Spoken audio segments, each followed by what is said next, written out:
les amis, coucou, bonjour chez vous. Je vous retrouve aujourd'hui, nous sommes en pleine fête de Pâques.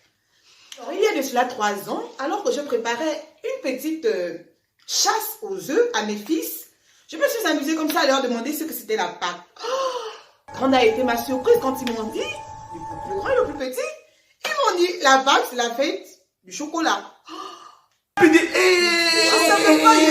L'ignorance. 3 ans plus tard, je leur ai reposé la même question. Écoutons ce qu'ils nous disent. La Pâque, c'est quand Dieu a fait sortir le peuple d'Israël d'Égypte, après avoir fait les 10 plaies qu'il avait promis à Moïse de faire avant de les faire sortir. Mais c'est une fête pour se rappeler de la promesse que Dieu a fait à Moïse. Après, c'est quoi d'autre la Pâque? La Pâque, c'est aussi une fête et c'est des œufs en chocolat et il faut les trouver, mais c'est caché. Alors, vous avez pu le constater, aujourd'hui ils sont capables de parler de la Pâque sans faire mention du chocolat ou de la chasse aux œufs. Alors, mon thème, c'est qu'est-ce que c'est la Pâque? Que représente la Pâque pour les chrétiens? Que devons-nous retenir de la Pâque? Et comment fêter la Pâque? Alors, nous n'allons pas nous appesantir sur la Pâque telle que présentée par le monde à travers les chocolats. La gourmandise, c'est bien, mais à un moment donné, il faut revenir à l'essentiel. Alors, la Bible nous parle dans le livre d'Exode de la Pâque comme étant la sortie du peuple hébreu d'Égypte. En fait, c'est un événement historique pour le peuple d'Israël. Et on verra plus tard que cette fête va coïncider avec le dernier repas de Christ. Et ce soir, alors qu'il était à table avec ses disciples, il pouvait alors dire qu'il est l'agneau.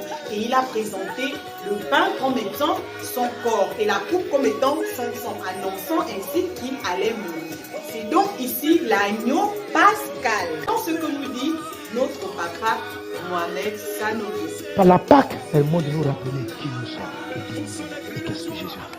Un seul péché a fait qu'on a dit quitter le paradis. Tu connais la croix de Jésus? Moi, la Pâque me rappelle ça. Avant de passer à la résurrection, Jésus, l'être sans péché, à cause de moi, mes tricheries en classe, les palabres que je faisais qui ont sali mon âme et qui me conduisaient en enfer, Jésus a été humilié. Vous pensez qu'on a crucifié Jésus avec un caleçon? Non, il était mis fils de Dieu devant des femmes, des enfants. Satan avait le droit de réclamer mon mariage, ma femme, mes enfants. J'avais une dette envers Dieu. Mais Jésus, on l'a frappé avec des fouets. Sur les fouets, lorsqu'on te frappe, ça t'arrache la peau. Ça l'a déchiqueté. La Bible dit que son dos ressemblait à un champ qu'on a labouré. Il a fait ça volontairement pour que ces hommes-là aient le pardon de leurs péchés. Que Satan arrête de les maltraiter et de les réclamer. Ces gens sont en train d'aller en enfer. Dieu les aime. Il faut que quelqu'un paye à leur place. Je dois rembourser la dette pour eux.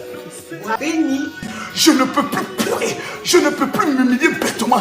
Je sais qui je suis parce qu'il y a celui qu'on appelle Jésus qui a payé le prix. Lorsque Christ se présente comme étant l'agneau pascal, à ce moment, il s'agit de Pâques sans S. On est là dans la fête juive. Et à ce moment, il se présente comme l'agneau pascal. Et lorsque Christ ressuscite, à ce moment, les chrétiens instaurent ce qu'on appelle Pâques avec S. Il est donc important pour nous, chrétiens, de faire cette différence. Parce que plusieurs chrétiens, en tout cas, moi-même j'étais dans l'ignorance, il a fallu que je fasse ces recherches pour comprendre en fait la différence. Les juifs ont leur Pâques et les chrétiens ont leur Pâques. Et chacun, en célébrant ces fêtes, a un regard, sinon une définition. Alors nous, chrétiens, nous devons garder en mémoire la résurrection de Christ. La puissance de Dieu est à l'œuvre lorsqu'on célèbre la Pâque. Elle nous aide à nous débarrasser des choses qui nous ont emprisonnés. À ce niveau, si vous avez des compléments de réponse par rapport à ce que c'est la Pâque, vous pouvez le laisser en commentaire. Si vous avez des sommes là pour nous édifier. La Pâque est une révélation que beaucoup ne connaissent pas. Beaucoup de personnes sont les regardent, on dit ah Jésus est mort et puis il est ressuscité. Mesdames, mesdemoiselles et messieurs, si je vous donne la révélation de la Pâque, ta mentalité va changer. La Bible déclare de douleur, habitués à la souffrance, pendant que nous pensions que Dieu l'avait abandonné. Or, cependant, ce sont de nos fardeaux qui s'est chargé. Le châtiment qui nous donne la paix est retombé sur lui. Et c'est de par ces maîtresses que nous là, nous sommes guéris. Écoutez-moi, je vais vous faire une confidence. Le problème de la majorité des gens qui vont à l'église et qui viennent toujours pour dire: ah, moi je prie, moi je vois rien, moi je vais à l'église, je vois rien, je me vais tout le temps dans les confessions, moi je vois rien. Le problème n'est pas qu'ils ne voyaient rien. Maman, tout à l'heure, tu as fait les déclarations prophétiques. Le problème, est-ce qu'ils sont inconscients du prix que Jésus a payé? Je vais vous expliquer en matière de droit. Lorsque vous êtes dans une procédure judiciaire et que lorsque vous êtes reconnu, par exemple, vous êtes mis en détention provisoire, vous avez la possibilité de payer une caution auprès du tribunal et on vous remet en liberté provisoire. Vous avez aussi ce qu'on appelle la libération conditionnelle. Vous avez ce qu'on appelle la libération sur parole. Mais dans votre cas, vous étiez maudit, vous étiez condamné.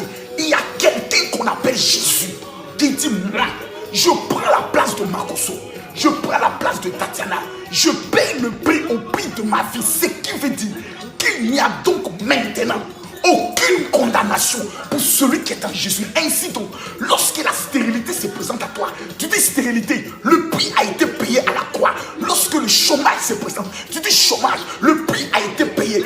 Lorsque la maladie se présente, tu dis maladie, le prix a été payé. À partir de cet instant précis, l'esprit de la maladie, l'esprit du chômage, l'esprit des sans-papiers est obligé de dégager. Pourquoi? Parce que tu as la révélation qui dit qu'il n'y a donc maintenant aucune condamnation.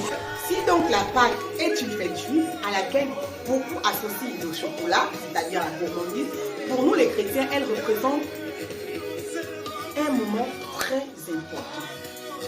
Nous devons nous arrêter et penser, sinon on vit au sacrifice ultime de Christ.